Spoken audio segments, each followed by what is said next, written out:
What's up, guys? Welcome back to the channel for another video. So we're taking a look at Alan Wake 2 here on GeForce Now, particularly their ultimate tier with the RTX 4080. And huge thanks to the GFN team for supplying me with a code to be able to check this game out. I've put about 4 hours in on GFN through my various devices like Steam Deck, Ally, and both my local PCs, one being a 3060 and a 2060.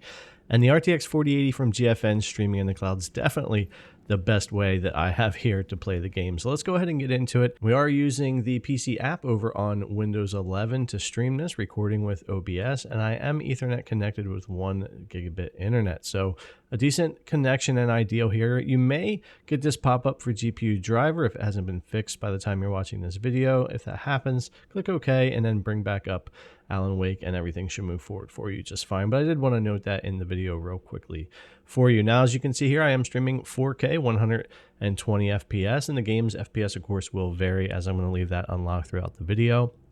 4K, DLSS on balanced, frame generation on, and all of the settings maxed out as far as I can take them here, and running all of the RTX and features with ray reconstruction and all of that happening here, path traced. The game looks fantastic, and that's why I say this is the best way that I have here to play the game. I've put all my time in here on GFN, though I have tried it on my 3060, 2060, locally on the Steam Deck and Ally. And once you play it here through GeForce Now with all the maxed out graphics and how gorgeous this game looks and how great Remedy did with this, it's really hard to go back to any other way. As long as I've got a good internet connection, which I typically do, especially at home, this is the best way for me to experience Alan Wake 2. As far as graphics, again, it looks fantastic and it's running great here. We are going to have that variable frame rate, which you're going to see anywhere from the 50s all the way up to 120 FPS, depending on where we are in the game. Different areas of the game are going to run different, of course, like your case board area, the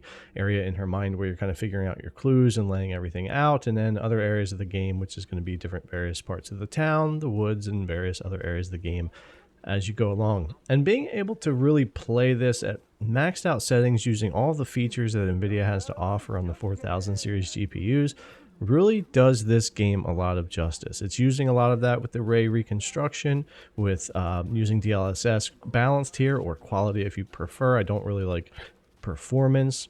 And with frame generation, offering more frame rate, even if it might introduce some additional input latency, certainly hasn't been an issue for me here. And we'll talk more about input latency when we get to combat. But you can see here how gorgeous everything is lit up. Looks very clean here for a 4K stream from GeForce Now without much issue with pixelation, which we'll look at more as well. Now you can see here in this scene, we have the ray traced reflections in our little donut case right here. And if we switch over and turn off ray tracing in the game and leave everything else to ultra, the scene gets really flat and we lose all the nice reflections and things that we have here. It's a totally different scene, in my opinion, when you switch between these two settings. Another area that really caught my eye is walking down to the morgue. I had to stop and walk back as I could see the reflection of the guy, the sheriff, standing in there already before I even got to the room, and then I can see them walk in. I just thought this was so cool with ray tracing, almost like a mechanic to a game where you could see something in the room before you even get there, more realistic to real life. And with it off here, it's just, again, so flat and you can't see anything. We turn that all back on, completely changes the scene and what we're able to see in the game. Really makes a big difference, which is why I love these features from NVIDIA.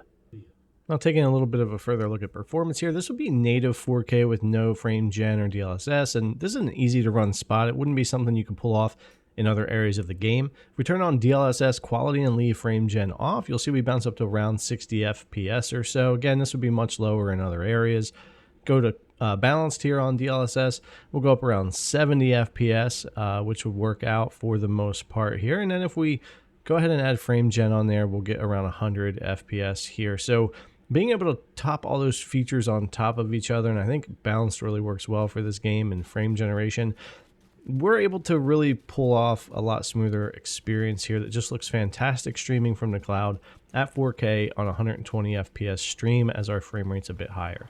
And that input latency, it really feels fine here for me. I'm even on a Bluetooth connected Xbox controller in the little bit of combat that I did get to play in the first few hours of the game, and I really had no complaints. It felt just fine, pretty snappy. It's not necessarily local, but GFN's ultimate tier comes very close, and that holds true here in Alan Wake 2, even with frame gen and all the features turned on here, trying to make the game look the best that it possibly can while also maintaining a smooth enough playable frame rate without too much input latency. And I think that is accomplished here with Alan Wake 2 on GeForce Now.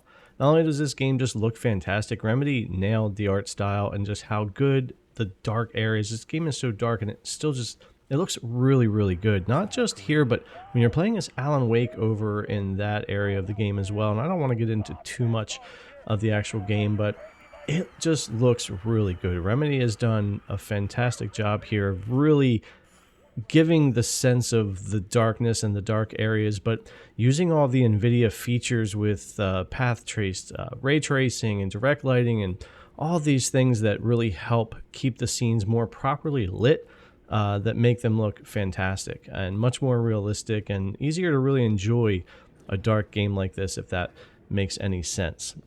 As we get out here, just I was really stunned at how good the performance is out here with everything ticked on, keeping everything maxed out, frame gen on, DLSS balance and all that.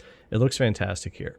Now, like I said, I had about 4 hours into the game and I didn't have any crashes or issues. It looks fantastic. I'm really enjoying it, and I'll continue playing Alan Wake here to pretty much only on GeForce Now and at 4K. I think it looks gorgeous and I'm really enjoying the game. I hope you guys get a chance to check out Alan Wake 2. If you have access to GeForce Now or want to check it out, I highly recommend it. It's one of the best places, I think, to experience this game right now. All right, guys, thanks a lot for coming to check out the video. As always, I really appreciate it, and I'll see you in the next one.